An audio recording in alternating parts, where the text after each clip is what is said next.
there's a man in Peekaboo, Idaho, who's been a true leader in the ranching and business industry, who also hunted ducks with Ernest Hemingway and is still flying his own airplane at age 94. His name is Bud Purdy. In ranching circles, he's considered an Idaho legend. Well, see, Bud Purdy is one of my heroes. He just exemplifies what what a lot of us would like to aspire to be. He always wants to learn. I bet Bud Purdy's been on thousands of range tours. Sits in the front of the bus. A lot of times the first one off the bus wants to, kick the clods, look at the creeks, look at the grass, continually interested in range science and the resources. Bud Purdy was born in Beatrice, Nebraska.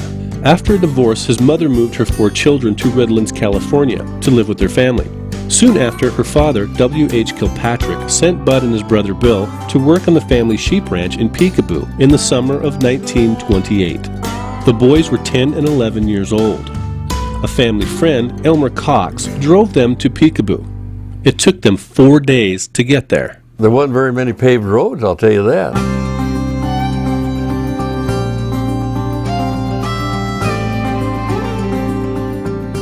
Bud and Bill got paid 10 cents a load to spread manure in the hayfields. They each had a team of horses to work with. We only worked half a day at a time, and then we went swimming or did something, really? Kids are. When he got a little older, Bud ran a derrick cart to pick up hay and stack it in big hay piles with the assistance of the ranch crew. The boys also helped tend to the sheep in the mountains. We had to range up at the East Fork of Wood River, and we'd go up there and stay with the sheep herd maybe a week or so. When I was I think I was 11, we decided to climb Hindman one day, and we climbed Hindman Peak. So it was a pretty good way for a little kid to have fun. Bud received his business degree from Washington State University in 1938. There wasn't any jobs much. But we were still in the Depression then. But Grandpa says, well, you go out to Peekaboo and I'll give you $60 a month in your room and board. Well, that sounded like a pretty good deal, so I come to Peekaboo. and I've been here ever since, really. Bud was fortunate to have ties to the Kilpatrick family. The Kilpatrick Brothers Company had done well in the logging, mining, and railroad business across the United States, helping build the nation. The K-Bar-K Ranch had been established in Peekaboo by the Kilpatrick brothers in 1889, at the same time the company was working on building the Oregon Short Line Railroad from Shoshone to Ketchum. When Bud returned to Peekaboo after college, the K-Bar-K Ranch was focused primarily on raising sheep. They had 4 bands, or 8,000 sheep, and several hundred beef cattle. In the mid-1950s, Bud and his siblings bought the K-Bar-K Ranch. His sister and brother took the sheep operation, and Bud and his brother Bill decided to grow the cattle side of the business. There was a big transition going on at the time, yeah. I just decided the cattle were the best deal, and it turned out pretty that way. Bud also acquired the Lava Lake Ranch, the Peekaboo store, and the feed grain elevator business. He named the business Peekaboo Livestock.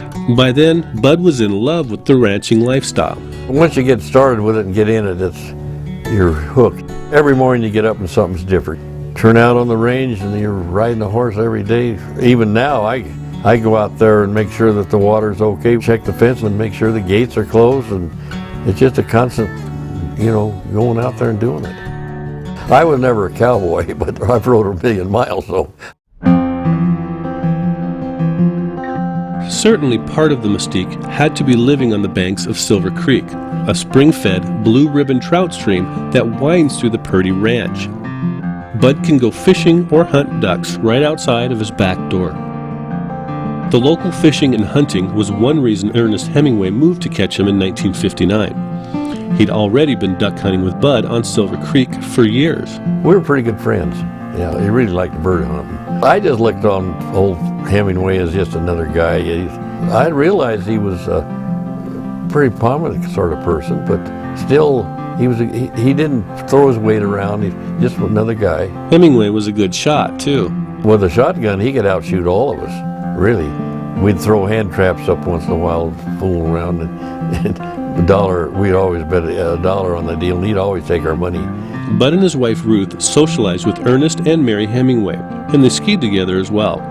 Hemingway brought many celebrities out to the Purdy Ranch, including Gary Cooper, Jimmy Stewart, and Gregory Peck. We met most of them, and they were all right. They had a few parties at Trail Creek we went to. I was busy. I was working. I couldn't party around. The Hemingways were fond of Bud. They sent him several guns as gifts, and Hemingway signed his books. My favorite is the Green Hills of Africa, which is about hunting in Kenya and I guess Tanzania probably too. To Ruth and Bud was best always love their friend and fellow shooter. In the 1970s, Bud tried some new cattle grazing management techniques. He credits Gus Hormé, the father of rest rotation grazing, with educating ranchers about doing things right. After you listen to that guy, you start realizing, hey, we got to start taking care of this land and the plants and the soil and the water. And then my son, when he came to work here in the 60s, he was really gung-ho on it, maybe more than I was.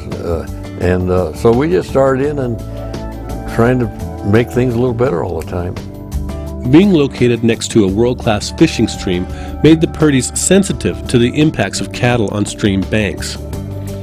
They provided off-site water for livestock to keep them out of the river. They also adopted rest rotation grazing systems on public lands. And Purdy says range tours helped with the education. I got to give the agencies, and particularly the university, an extension credit for calling all this to our attention. Took 1 million tours everywhere. They're the best thing in the world to go out on a tour. See what someone else is doing. In the 1990s, the Purdys took the next step in their conservation legacy and donated a 3,500-acre conservation easement to the Nature Conservancy. Bud's son, Nick Purdy, explains. The easement is on the whole ranch, non-developable easement, can't subdivide. Essentially a 100-foot strip down each side of the creek that's restricted as to grazing and spraying and different practices, but I'm glad we did it. Our easement was a gift with no intention of ever receiving any money for it and with no tax advantage taken. The easement has been valued at more than $7 million. It's such a special piece of property. There's very little land like it anywhere because of Silver Creek.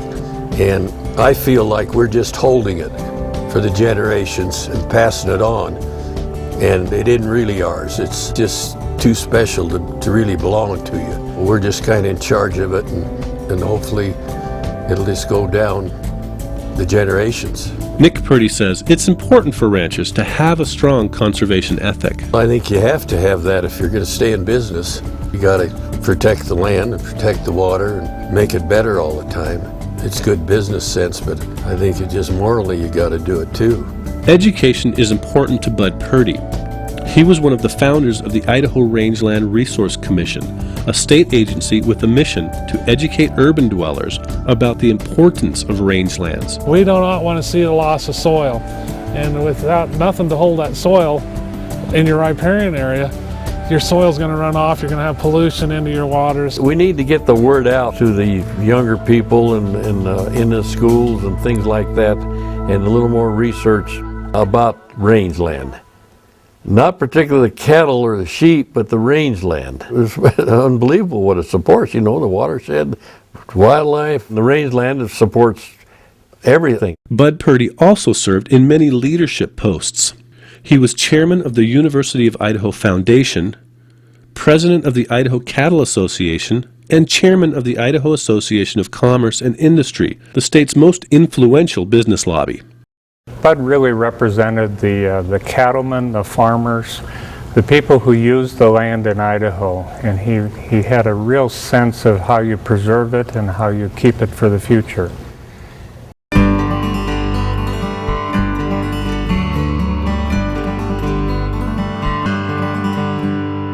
When Purdy was chairman of IACI in 1982 to 83, he flew around Idaho with IACI president Pat Harwood to help recruit members.